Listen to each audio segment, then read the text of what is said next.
黑土地上春耕忙，新农人带来新气象。就我们坐在办公室里面，坐在那个指挥中心，就能把这个水放了。从南菜北种到土壤改良，他们如何用科技赋能传统农业？一打跟他们合作，咱这豆就高产了。他那个产量上来了，咱老百姓收益不就高了吗？欢迎收看《经济半小时》。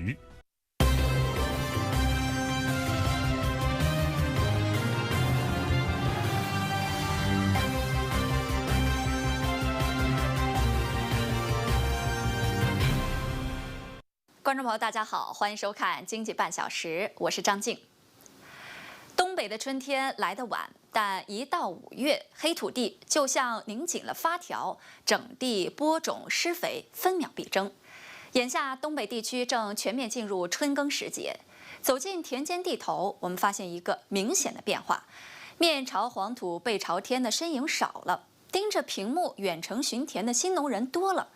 从手机到无人机，再到智慧农机，这些新农人带来的都是截然不同的新农具。今天我们就跟随记者的镜头，一起走进吉林的春耕现场，去看一看这些新农人和他们的新农具。这里是吉林省大安市的一个水稻种植基地，田里正在进行泡田作业，大规模春耕即将开始。往年这个时候需要大量的人力在田里看管灌溉闸门，可是今年在这个种植基地却很难看到人影。设备全是智能的，远程的，他们自己就控制就灌溉了。等它灌满了之后呢，就是符合这个泡田条件了呢，就杂自动的落下来，基本上看不到人。这500公顷水稻田一望无际，如果使用传统的灌溉方式，至少得需要50个人来操作。但是葛彦俊告诉记者，他们使用上的这套智能灌溉系统，只需要1个人就能完成。那我们的优势呢，就是移动互联网方面的，就是在科技方面的一些理解和一些经验，就是把这2个结合了一下，也发现其实农业对于新的产品的需求它是最大的。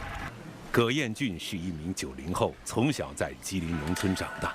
大学毕业后，他曾在北京工作，成为一名程序员。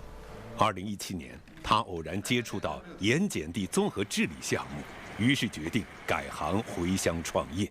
没想到却遭到家人的强烈反对。家里呢就不让干这行，说是你看好走出去了，千万不能在我们老家老话叫爬地垄沟，说千万别再干东西。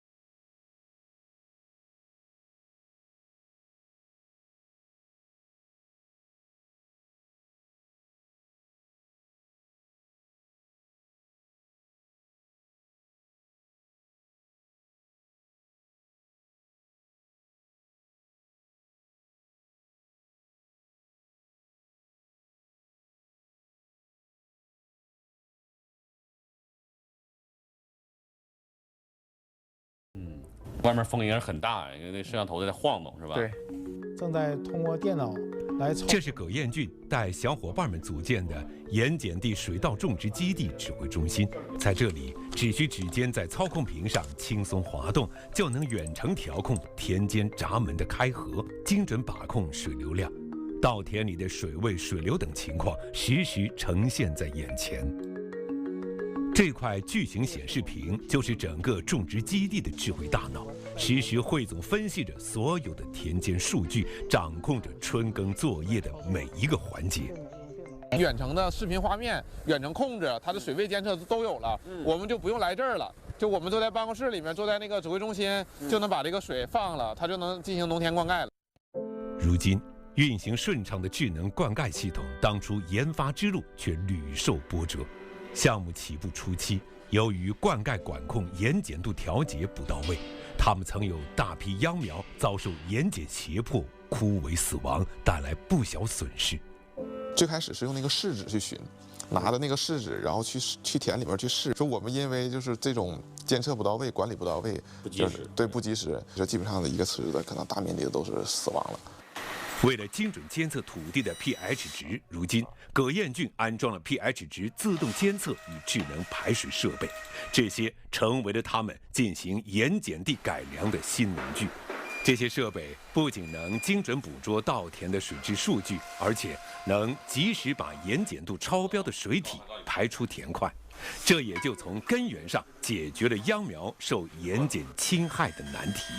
放到了 pH 值和这个溶液更高的9.18上面呢，它就一会儿这个设备检测出来就会给它下指令，就这个现在已经不适合作物生长了。你看，它就把这个 pH 盐分高的这个水呢要排出去。实验室里，研发负责人冯振南正在进行改良剂调试试验。现在，降低土壤盐碱度仍是他们面临的核心挑战。他们先后尝试了物理改良、化学中和、生物治理等10多种方法，经过上百次田间试验数据对比，最终研发出了这款效果显著的有机硅新材料改良剂。加入有机硅，这个土壤跟这个水啊，瞬间那个土壤分层，而且呢，破除这个土壤板结了，有利于根的这个扎根生长，而且一个这个养分吸收。依托科学标准化的管理模式，这片盐碱地经过2年改良，成效明显，土壤 pH 值从10成功降至8，水稻亩产突破400公斤，达到当地良田的产量标准。正是这些实实在在的粮食产量，让他的家人和周围百姓终于信服了。17年开始改良，然后现在目前是公顷赏产吧，得达到17000左右，就是600公斤左右吧。再过10天左右，种植基地将迎来全面插秧期。水稻育苗棚内，全新安装的水肥自动喷淋系统正稳定运行。葛堰郡和同事仔细查看秧苗长势，适时调节喷淋系统，确保秧苗整齐健壮生长。我手机一点，这个喷水就开始了，然后我再一点，喷水就结束了。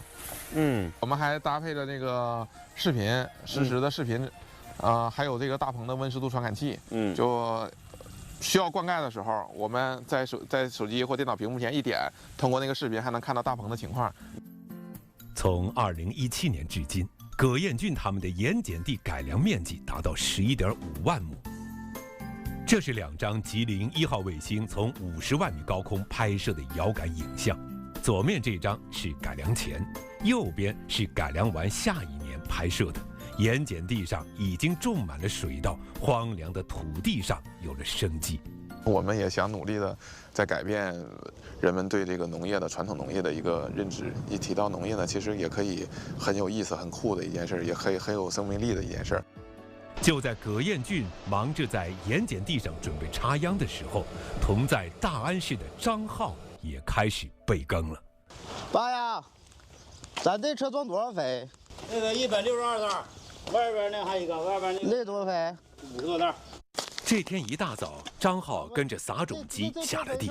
他今年要种70场玉米，正在提前规划作业路线。这个70场地，12、3天。以前靠力气、靠天，现在靠数据、靠科技。张浩前些年一直在外地打工，2021年他回到家乡，开始和父亲一起打理这个种植农场。张浩的父亲种地30多年了，他靠的还是祖祖辈辈积累下来的传统经验。种地就是老办法，看天就是好年头2万45。张浩就不同了，他靠的是新科技。经过一番考察，张浩发现，制约当地玉米产量的最大瓶颈，主要是株数上不去。于是他引进了新品种，改装了播种机，采用易学双株，配合调耕栽培技术，让玉米住得更舒坦，长得更壮实。传统方式下1粒种子的，经过我们自己家的改良，是自己研究的嘛，失败了很多次，完了废了几个盘之后，一开始有点不稳定，有时候掉2粒，有时候掉1个粒，有时候掉3粒，然后通过一点点改进嘛，一点点改进，改这个轮就成功了，下2个种子。易学双株的模式看似简单，里面却包含了不少门道。施肥深度多少，播种的深度和间距，都是张浩在一次次的试验中摸索出来的。肥浅了20这整左右，完了就把籽儿给烧了，苗就不行了，都耷拉帮年吧。完第2年就一点点往里往深放，现在离土面距离就是4公分。对对对，完了这样之后籽儿和肥的距离是15公分，是最佳的。现在，张浩把免耕、深松、无人机飞防、水肥一体化等技术打包使用，像照顾孩子一样精准照料庄稼。什么时候浇水，什么时候施肥，不是看日历，而是看数据和庄稼的实时需要。田间的收成也大幅增加。种我们这种月生入的模式，它能1公顷能达到72000到85000株，这1公顷就差1万多株苗，差的这1万多株苗，它就能增产3000左右的产量。去年张浩的地块每场玉米比传统种植增产约3000斤，他成了村里人都信服的新农人。往后啊，给家呢。哎，小叔，今年我还得用你这先进的机械，往年的那个手推那个，干脆也保证不了那个苗数啊。主要那玩意儿累挺啊。呐。春耕关键期，不少村民找上门来，也想让张浩带着他改良的机器去帮自己播种。这个比较性能比较稳定，它能保证住咱们的产量啊。去年已经增产了，今年我还用这台机器。那行，明天早点吧，早点来，早点整。啊，把机器都整利索了。那行，咱们顺利的把我这地种好了吧。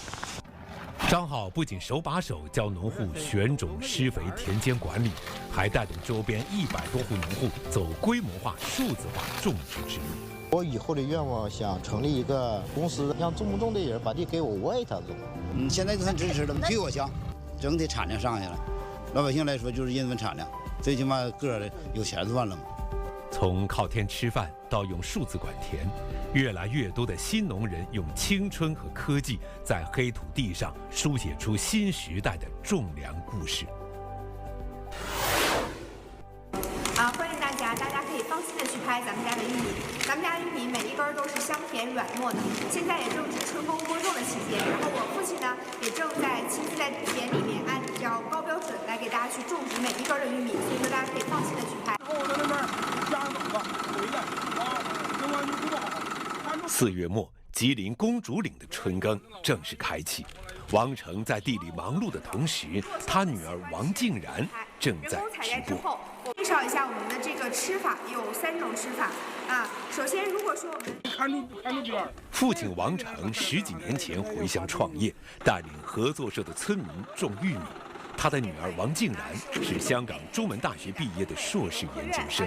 王成原本打算让女儿毕业后在大城市找份工作，没成想女儿却说回来跟他一起卖玉米。我主要是负责销售端，然后他负责前端的种植，我负责销售。然后现在呢，打通了线上线下的销路。比如说线上呢，我们做直播找达人；线下呢，去参加展会，然后对接一些代理。一个负责种，一个紧盯市场，父女俩看似分工明确，却在鲜食玉米采收的时间上产生了激烈的争执。争论的焦点就是鲜食玉米什么时候采收更好。因为它这个黑玉米的话，它的生长呢也是先从白到黄，然后慢慢的变成紫色。紫色之后呢，我们在这个两端，它刚有紫色的时候，我认为就可以加工好。我们把这个切头去尾，保留它也是紫黑色的。但这个时候它的口感非常嫩，非常这个水分也比较大。但是呢，如果说它再长，口感会差的比较多。我说实话，如果我们晚收1天，我们玉米的成熟度能增加3%到5%。那对于我们来说，成熟的越多呢，它就是说收获的越多，这个是毋庸置疑的啊。新的619种子，王成是田间老把式，而女儿是返乡的新农人，两代人考虑问题的角度不一样。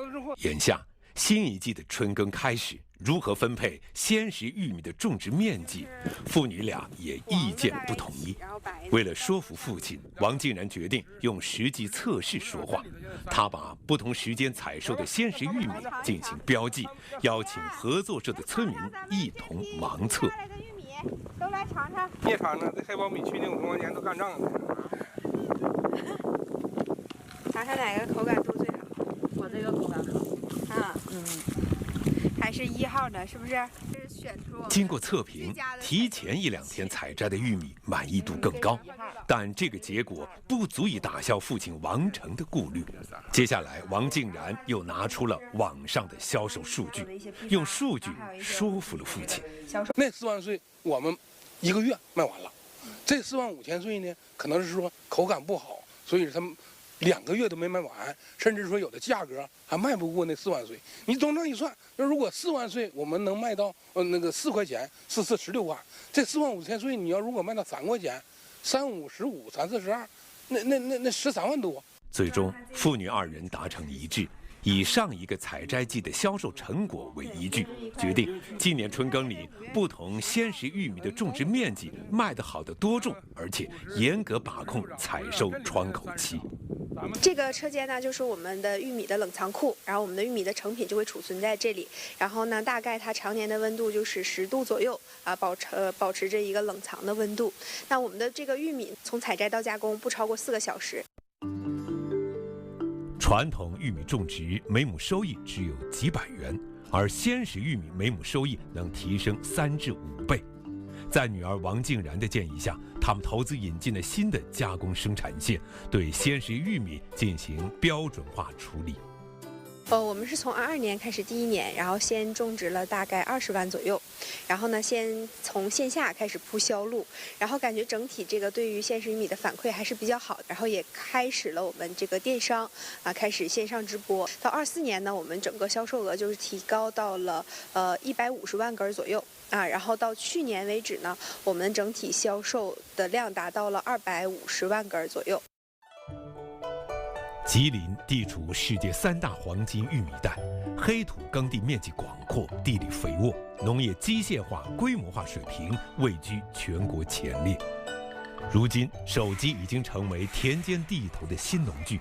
欢迎大家来到直播间啊！咱们家的鲜食玉米都是来自东北黑土地的，所以大家放心的去拍就可以了。大家放心拍。借助直播电商，王静然他们把越来越多的玉米销往全国各地。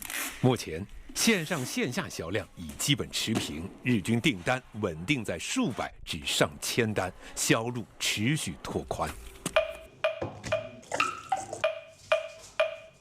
而此时，另一位返乡的新农人宋振博，则把原产南方的蔬菜引种到了东北。这个是茭白干儿，因为咱们新鲜的茭白，尤其是东北的茭白，它每年就采收在这个市场的空白期，也就是每年的这个8到10月份，就是8月末开始。所以过了这个时间呢，因为它时令蔬菜不是特别好保存，想吃到新鲜的茭白，在东北地区就很难了。你可能想象不到，他做的茭白不是来自南方，而是产自吉林白城的盐碱地。在东北的盐碱地里种茭白，宋振博以前从没有想过。造的时候尽量就是看着点，有的掉地上的那个带苗根儿的啥的，咱就都给它摞回来就完事儿了。都是苗，咱们都能放地里头活。这天下午，宋振博的茭白种植合作社里一片忙碌。从南方运来的第一批30万株茭白苗刚刚抵达。每年的4、5月份都是茭白栽种的黄金时期，他们要在5月中旬之前把1000亩茭白秧苗全部栽种完毕。如今，说起茭白种植头头是道的宋振博，俨然是一个农田里的老把式。可让人没想到的是，就在3年前，宋振博还是一个刚从珠海返乡的农业小白。发现有南方人在咱们这个本地引进了茭白，在咱们这个盐碱地上还能适应的，生存的挺好。我就说，那咱们也自己试试呗，万一它能活呢？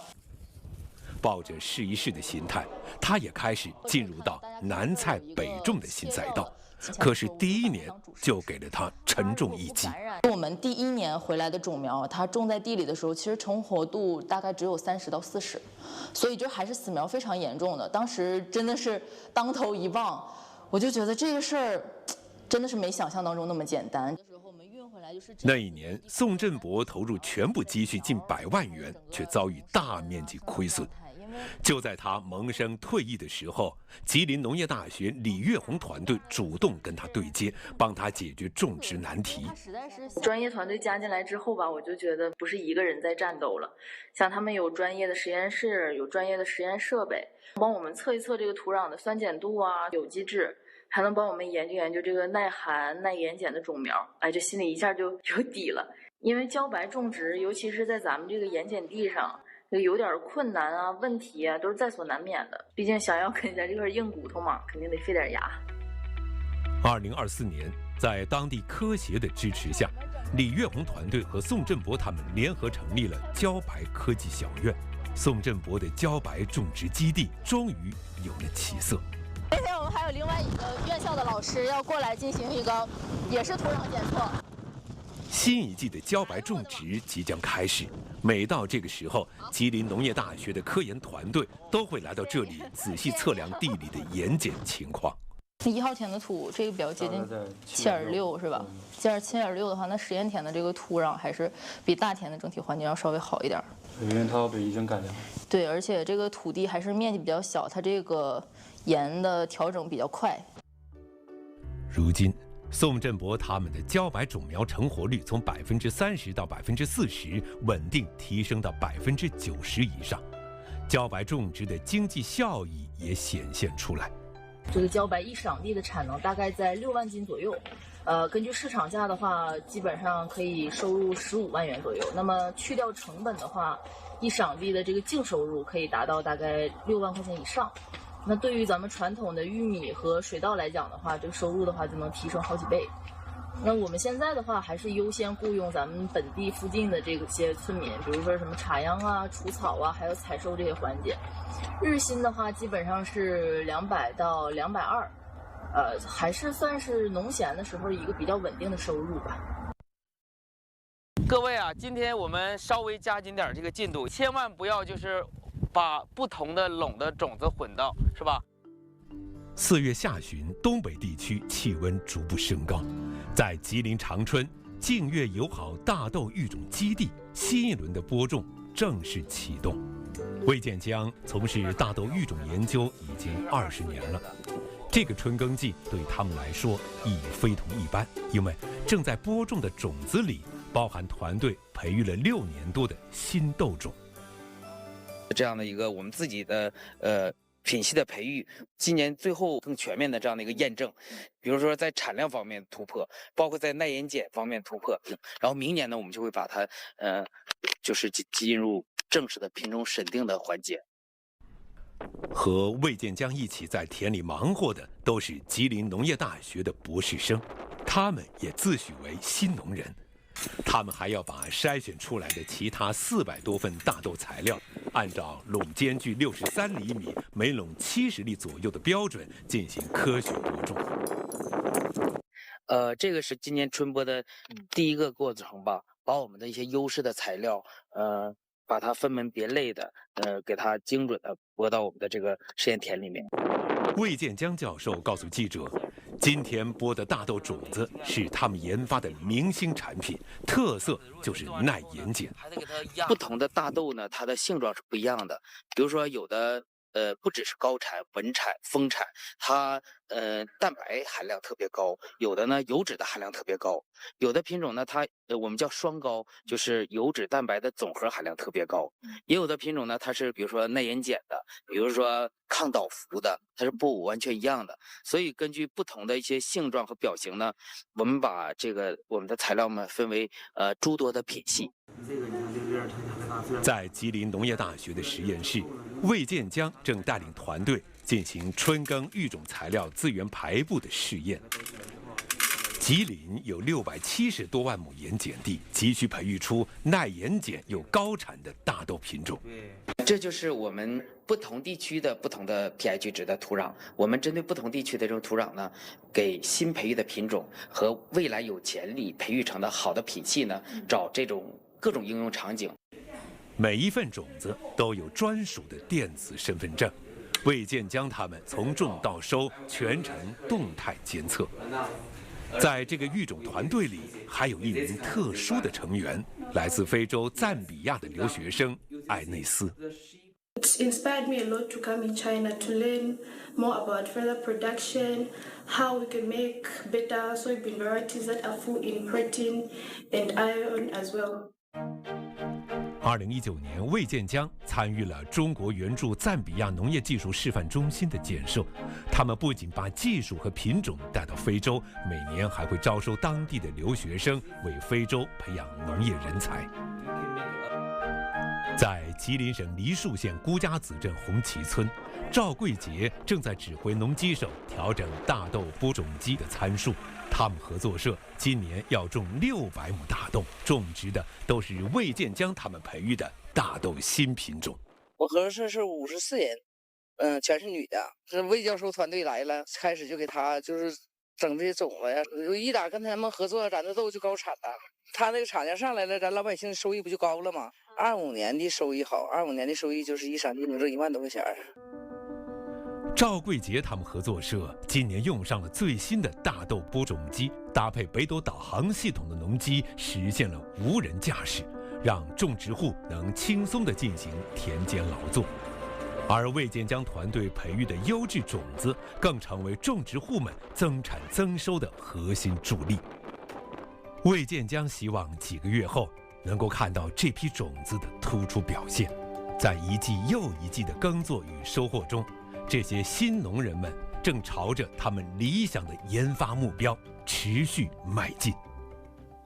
今年的中央1号文件提出，统筹发展科技农业、绿色农业、质量农业、品牌农业，开发农业多种功能，推动农村1、2、3产业深度融合，发展壮大乡村人才队伍，激励各类人才下乡服务和创业就业。我们也看到，正是看准农业生产向规模化、机械化、科技化、现代化转变的机会，一批批新农人选择走进田间地头，从人拉肩扛到指尖上的精准作业，从经验种田到数据决策，这些新农人正在用数字技术重构春耕流程。我们今天的经济半小时到这儿就结束了，感谢您的收看。了解更多财经资讯，欢迎下载央视财经客户端。再会。